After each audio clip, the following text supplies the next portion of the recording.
Hello soil lovers and Farming Secrets community, Regen Ray here. So I've just spent the last couple of days in beautiful Albury, came down from Victoria using the train network, which was awesome. So the last couple of days we've been at the Land to Market conference, which was called Farming Matters. And I just wanted to make this quick video to give you some summaries and some key takeaways of the last couple of days. And so one of the big topics, and what was fantastic, is to see hundreds of people in the room, all there learning about regenerative agriculture and exploring soil health and what they can do on their farms. But there was also a lot of tech companies and people innovating in the space that are not necessarily farmers, but there to support with tools or coaching or mentoring or lots of other things. So it's amazing to see what's been happening. But some key takeaways has been that the carbon market and carbon farming is here to stay. Whether you agree with it or not, is definitely a program that has been given a lot of funding, a lot of research, a lot of frameworks, and everyone is talking about how you could potentially sell carbon in the future. And so you need to get your baseline testing done if you choose to play in that. And yes, there are costs involved, and there are companies and brokers and aggregators that can bring groups of land together to help people who have got some small scale farming or land access. The key takeaway has been that if you don't get ready, you can never then sell the carbon credits in the future, and who knows where the price is going to go. And so you may be leaving money on the table. But I think being carbon ready or carbon credit market ready is a good thing, because if you choose to sell in the future or not, that's purely up to you. But it's also an asset on the land. So it appreciates the property of the land, and whether you may have to sell in the future, potential buyers may be looking for carbon credits that are on properties and registered parcels of land. So, that was really, really interesting. Lots of tech startups in the space. It's about, a lot of apps that are all about managing your stock, slicing your parcels of land into different paddocks and naming them and tracking all the data. So lots of apps launching in this space. So I would encourage farmers who are still running on, say, pen and paper plans to explore this new movement of digitalizing all the information. And one of the farmers shared a story where the company that they were working with basically got all their Excel spreadsheets and all their paper records and uploaded it into the software. So now you have, past data that you can compare to, and so you're not flicking between online and offline. So I think as these companies are setting up and they're looking for new users to put data in, it's a great opportunity to be an early adopter on these platforms. So do explore grazing software and farm management software. There's a lot of them popping up at the moment.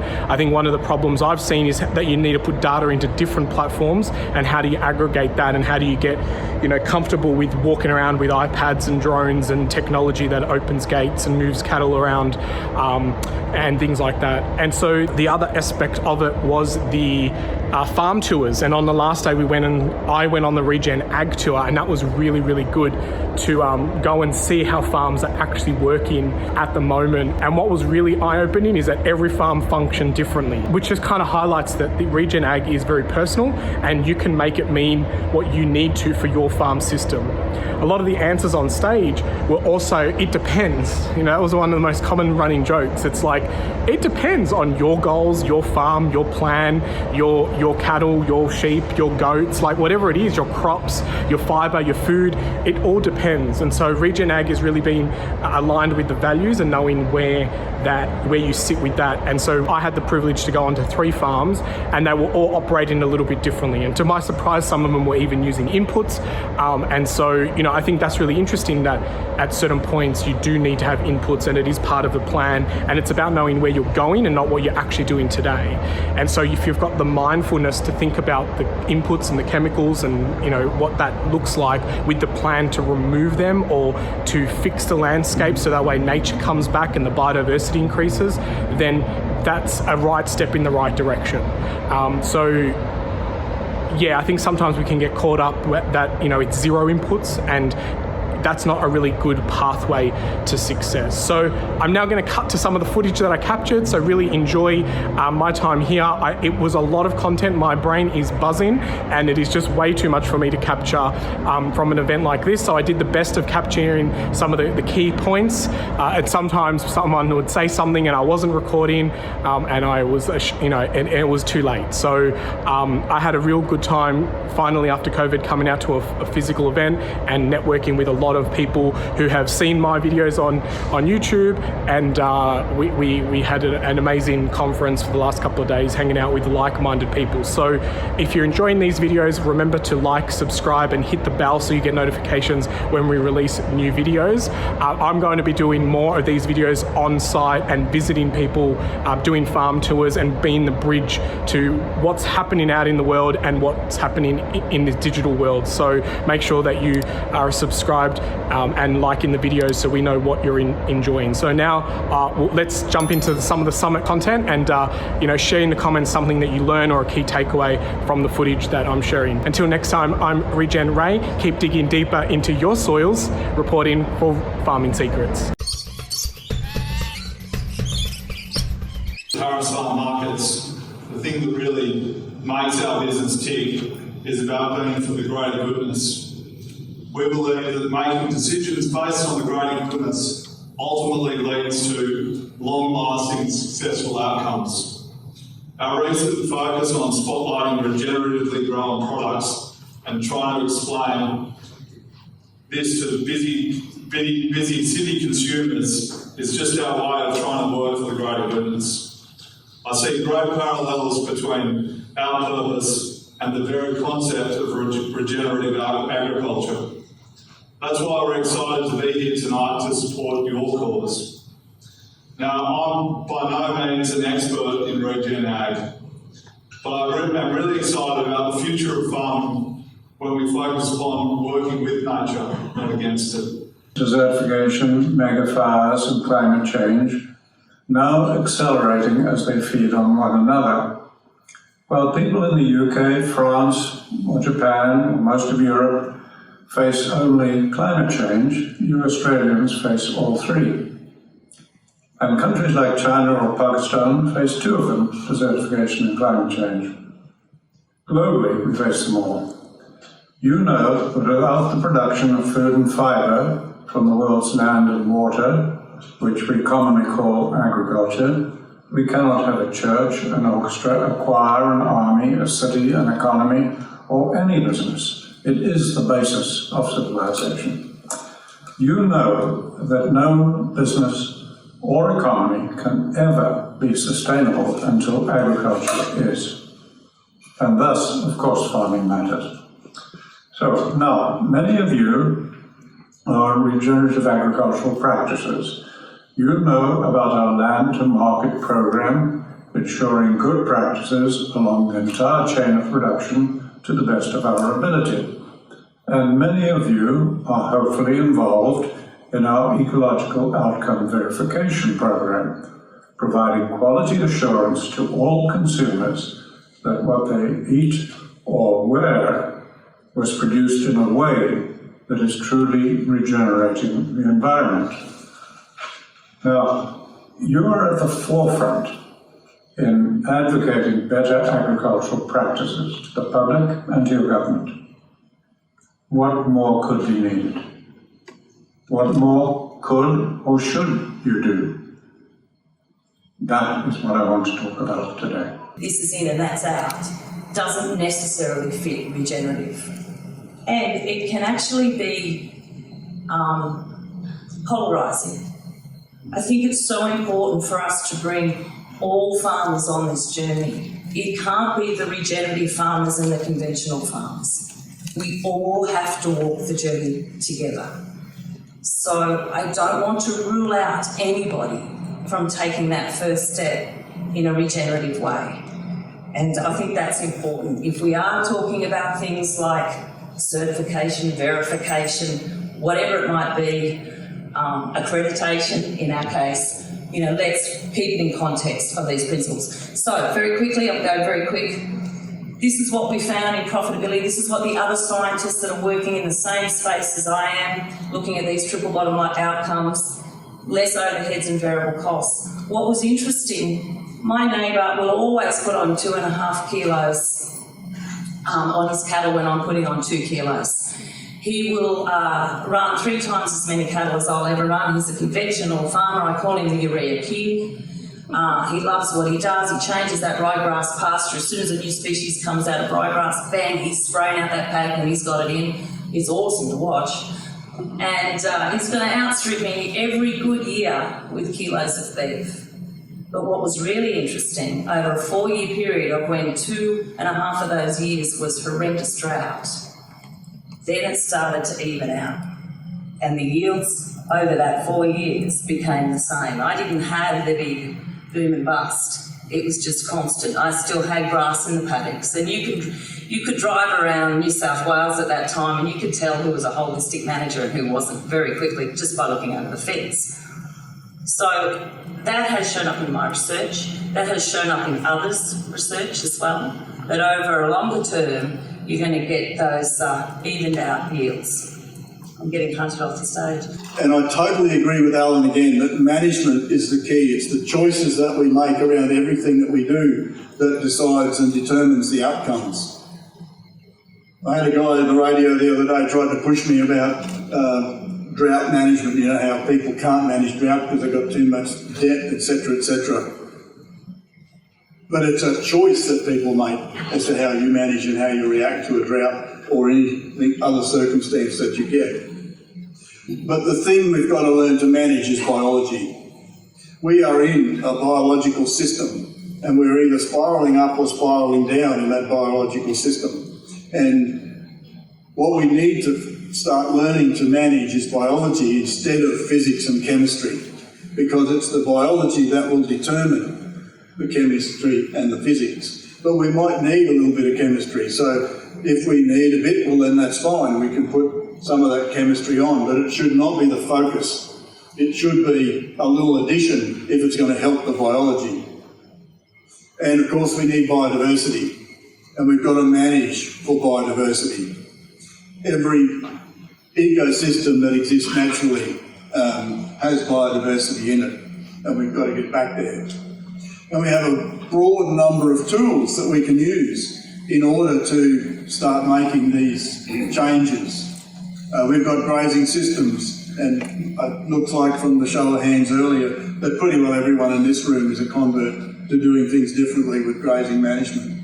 We've got cover crops, green manuring crops, crop rotations, aeration of soil is very critical, and rehydration of landscape is also one of those tools that more and more people, fortunately these days, are starting to use. We can add biology to our soils using compost extracts provided we use the right compost. We've still got access to fertilisers and catalysts that we can use within our system, and we've got to add and manage for biodiversity. I honour you today because, like me today, you've had the courage and braved the risk. The risk to go against the flow, the risk to be seen as different. So thank you. Each and every single one of you wonderful people in this room that have dared to be different. Some of you dared to think differently, and some of you have dared to act differently, and that's why you're here today. To think and act differently is to risk alienation, to risk condemnation. They've been thanked before, but I'd like to thank them again personally, for they've made my journey. They've made my journey in the road less travelled a lot easier. Spread with like-minded people, caring and helpful people. I'd like to thank Bruce and Susie Ward, Ryan Marshall, Stan Parsons, Terry McCosker, Bill Mollison, Peter Andrews, David Marsh, Andre Boyson, Pierre Yeomans, and of course Allan Savory, a fellow Zimbabwean. I've got to score points when I can. Allan has simply played a major role in my life and opening up my mind to all the wonderful knowledge that's out there. And it's knowledge and experience that many of you share in this room today. However, I don't think it's either the lack of knowledge or the abundance of knowledge or the abundance of technology that is driving many of our problems that we face today, either on the farm or globally. If we track our knowledge today has literally exploded. Today we know more about the human gut biome, the square inch of soil, our atmosphere, and indeed our deep oceans. Today we have more technology available to us than at any time in human history. We've gone from learning with the Wright brothers to fly to entering deep space in just over 100 short years. Currently, I believe there are 2 satellites orbiting Mars, and actually 1 traveling on the red planet, investigating, looking for signs of life. But while our levels of knowledge and technology have soared, sadly, our environment has plunged. And I become fearful when I hear quoted that we only have 60 harvests left. I become fearful when I hear that for every kg of food we produce, we lose 9 kgs of topsoil. Oops, my apologies, I skipped one. I become fearful when I hear the Gobi Desert is spreading at 2,500 square kilometers every single year. 2,500 square kilometers every single year. I become fearful when I learn that Germany has lost. Oh, the technology is with me. There we go. That Germany has lost 75% of its insects. I believe we're only starting to count our own losses here.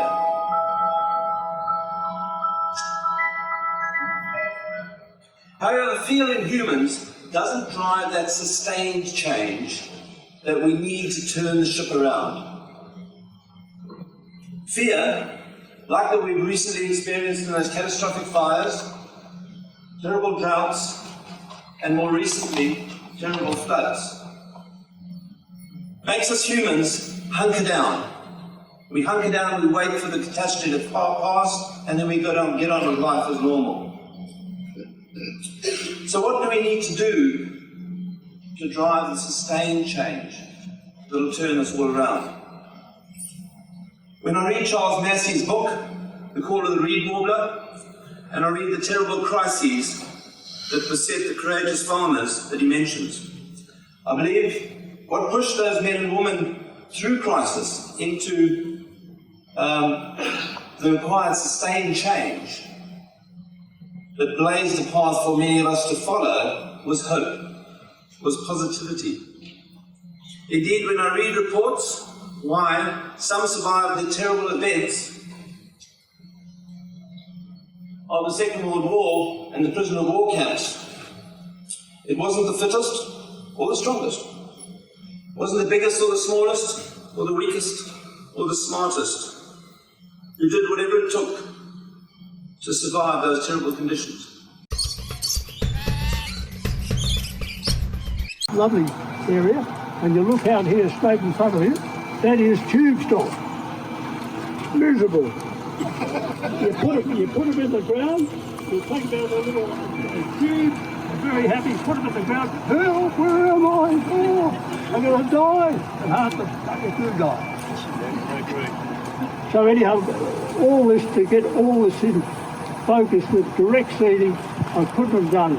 And one of the biggest supporters was Ian Davison, because originally I had this mosaic pattern, which I call, and all the experts, when the fencing incentives were on, funding big corridors here, big corridors there, and I said, hang on, it's only a pocket handkerchief. If I do that, I'll have erosion, all sorts of things. So I was stymied, then I didn't have the cash to do it myself, and Ian Davison came to the rescue and said, I can see what you mean. Right here. I'm here, Brian.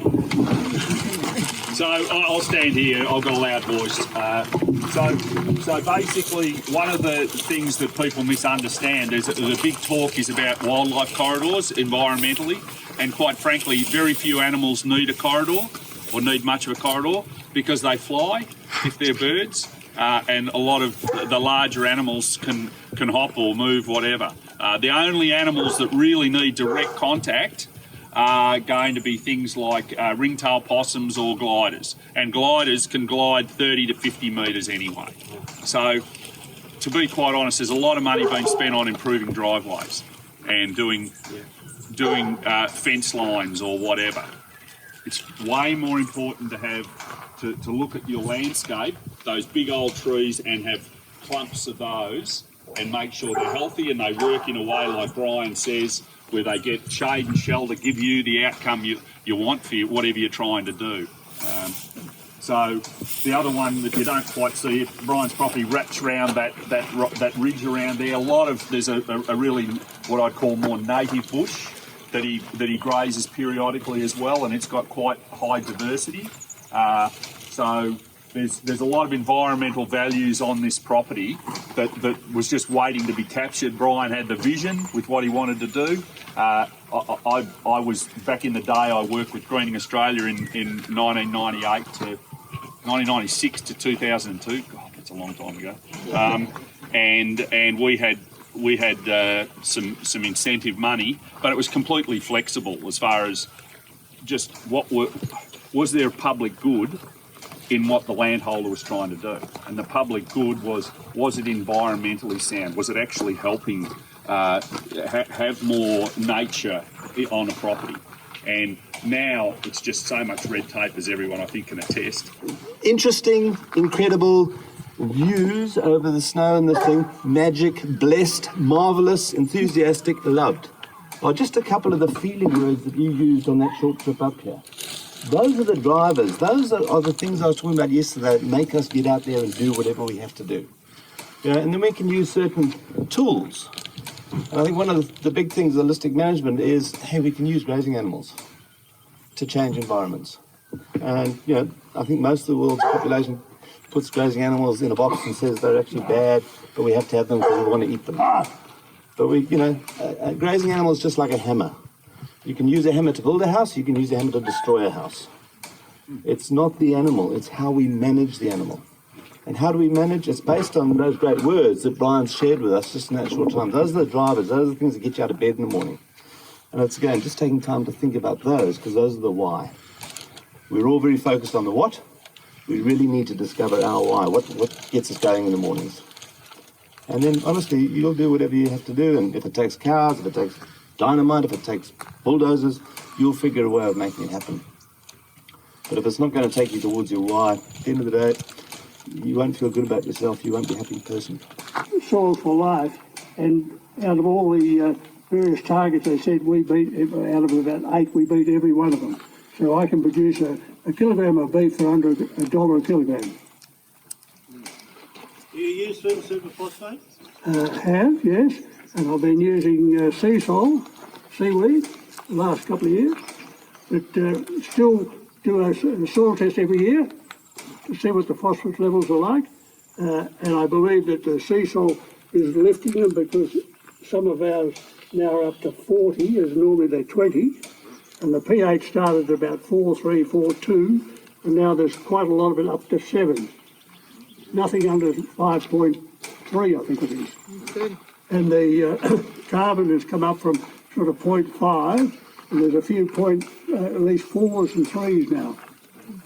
And it'll get better as we subdivide, and we can, instead of trying to spray, knocking out barley gardening, we can concentrate 150 head on 7 hectares and knock it out. And the other enjoyment you get out of all these copses is when you're driving around, instead of just looking at bare land and looking through it, and your mind saying, oh, I wonder whether there's a dead animal there or there's a tree on the fence or something. You come to one of these and you think, isn't that terrific? And especially during the millennium drought, you feed the stock, poor devils, a big long trail, pick up a few deadies, and then you come to the plantation, you walk through it, trip over a goanna and a couple of echidnas, and you get to the other end and you say, what's all the fuss about? That's mental health, Brian. Yeah, well, it certainly Very is. important point. And enjoyment. So what is your management plan here from an economic perspective? What do you run? How many cattle? And with rainfall, how do you adjust? Well, originally with 5 Wolverinos, as I say, we got rid of those. That was profitable, very profitable. And then when we went into cattle, we were asked to do some backgrounding for JBS, which we did do, and then that came to an end. And then I've been trying to get grass-fed beef, and I had a small committee, and we thundered away at that, and we couldn't make sense. And then all of a sudden, JBS said, "Righto, we've got one going," and they kindly invited me with my petty little numbers, 30s and 40s in those days, to join them. And it's been very successful. And now I want to. I'm up to 90 odd, and I reckon I can increase my productivity by 30% now with this water and more subdivision. So really, you're just about turning over 500,000 a year. Could you talk about your grass, like how you manage your pastures? Well, as I say, trying to establish it was very difficult because you could see that sort of country with big boom sprays up in the air and down. So it was very disappointing, and also the machines they used were disappointing. So I used to have to destock in November until the break came in April, May, and then put them back on. Just let it self-seed all the time until now I've got some good establishment. And what are the main grasses that you... Oh, well, Phalaris, I did have Coxford. Coxford doesn't persist. And then lots of subs. So my mixture now is 4 of Phalaris and about 10 of 3 different or 4 different types of sub. So it's about 16, 18 kilograms per hectare. So you don't use any of the native grasses then? Well, I've got a couple of paddocks still with some in. We're trying to protect here and there, but most of it was overrun, with paddocks and sturse and thistles and etc. But you're not trying to establish native? No, not really. But in all the plantations, it's amazing, all the native grasses in there, and chocolate lilies and those paper lilies, those little yellow jobs. Amazing what's coming up there. But just looking back over that way, on that hill that rises, you can see there's a irregular square of a tree break of young trees and branches and shrubs coming up. Well, that's probably 6 years old. It's really slow. It's on the south side of the slope, but it's never been grazed because the trees just aren't ready for it. And that's okay, when it's ready, and the conditions are different to other places. Where these ones here are all 14 years, and they just, after the drought, nature just does this spurt of energy, and they just took off like wildfire. And so they were probably being grazed after about 5 years. But the other thing, if you look there, you look to the left-hand side, and you can see that rusty-coloured grass, which again is the native perennial. Yes. And then you look in the area that's been excluded from grazing for a long period of time, and it's less common. I mean, that just goes to that grazing is actually building. Well, it can be useful, and it can be something that actually takes away the grasses that the overflow. In here, where you've got a lot of annuals. I have a lot of annuals here. Here we go. Between Wamargama and over near Howlong, and I did a rapid assessment, and the average number of native grass, and some of these were not doing holistic practices, and the average number of native grasses they had, what number do you think? 2? 5. 17. Oh, that's good. Well, how good can a place like this be? So I'm just, and all of those have slightly different growing patterns. So that's where your variation. I think the point that Brian was making earlier is don't necessarily get hung up on one species of grass. I agree with that. But the thing is, the more diversity you have in your pasture, the more it can take advantage of whatever the seasonal conditions are, or be less disadvantaged.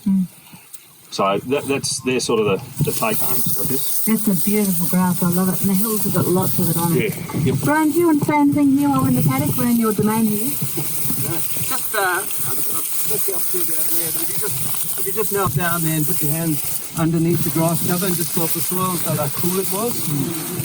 So that soil will be cooler when it's 30 degrees here. It'll be warmer in winter, so we've got people in Canada now, under 2 foot of snow, and animals digging through snow to feed rather than bale it and put it in the barns. Okay, they're digging down 2 foot of snow through the grass, through this litter layer, and in the soil are earthworms, caterpillars, spiders, all through a Canadian winter. You know, when it's minus 30. But the big trigger of that is when spring comes, the neighbours who baled it and put it in the shed, the ground freezes.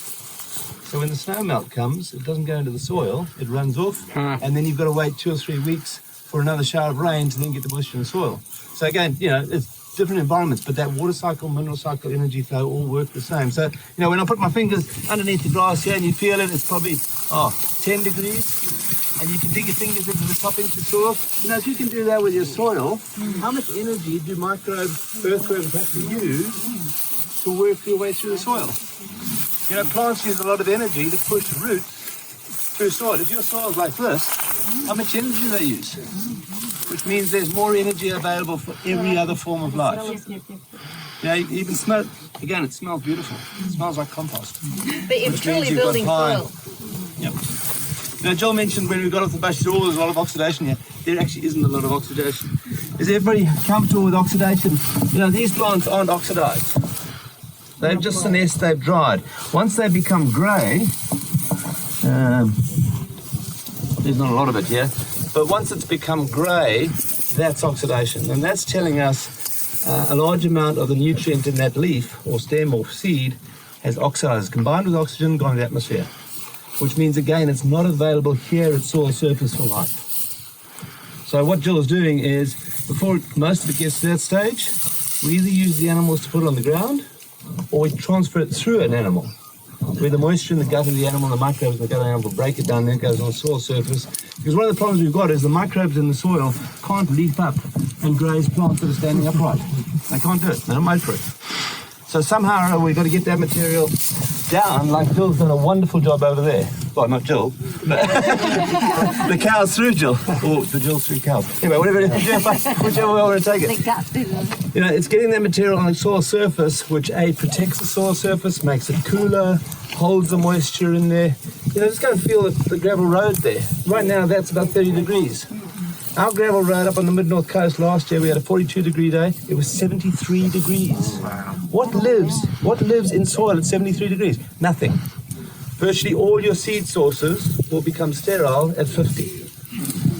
So if you have bare ground in your country, it's a desert. You know, what can we turn around with? We can do all kinds of things. But if we've got cows, you know, as Joel Sullivan always says, they're solar powered, they reproduce themselves, and they appreciate on your balance sheet. Try and do that with a John Deere tractor or a seeder. You know, we're not saying don't use a tractor and a seeder. Which is the best option for you towards what you want at the end of the day, you know? And, look at those cows. They're doing 2 kgs a day, making you money and doing a wonderful job for the environment. Try and beat that. It's really hard. And Jill's having a good laugh too. Yeah? If you want to manage density, just bunch the animals together. They'll stand all over the birds if that's what you want. They'll stand all over the grey grass if that's what you want. And just enhance that environment. So, I mean, how many places you got now, Jochen? 55 or something, 57. So we started with 23. And so I've just been splitting them up. I still use a lot of kiwi tape, which is the temporary fencing, polywire. But so, yeah, about 55 and counting. So we'll just keep going, keep splitting up more and more until I'm a bit restricted by topographic, geographic hills and things, but that's a little bit different. Deliberately different. Deliberately. Exactly. I love the hills, and sometimes when the cows are on one side of the gully and I'm on the other, and they run around circles, I go like, I wish I was back in Holland. Go have a cup of tea. Yeah. Yeah, exactly. How are you getting water to stock in the different paddocks? So I'm putting in a lot of dams. So pretty much, well, if you kind of look at this ridge, every valley has a dam in it and a fence line over the ridge. Coming down, chance these to have troughs in them because that tank was there, so I just reinstated that and used that tank to just water 2 troughs. But just there is a dam with these gullies, then also kind of more, the water doesn't really rush down that gully anymore. So yeah, that's a lot of keyline or natural sequence farming that I like to implement where possible. Get the dams high up, big overflows, trying to get the water back out onto the ridges and let it then you could have a look on the way out, but I'm going to show you some beautiful examples. So it's a lot of water, and that's all a bit of, first put the water in because that can't go everywhere. There's certain areas where they just have to be, and then you kind of work this plan of land planning. You start with a house or your yards, and then the road, and then your water, and then your fences, because in the end your fences can pretty much go everywhere.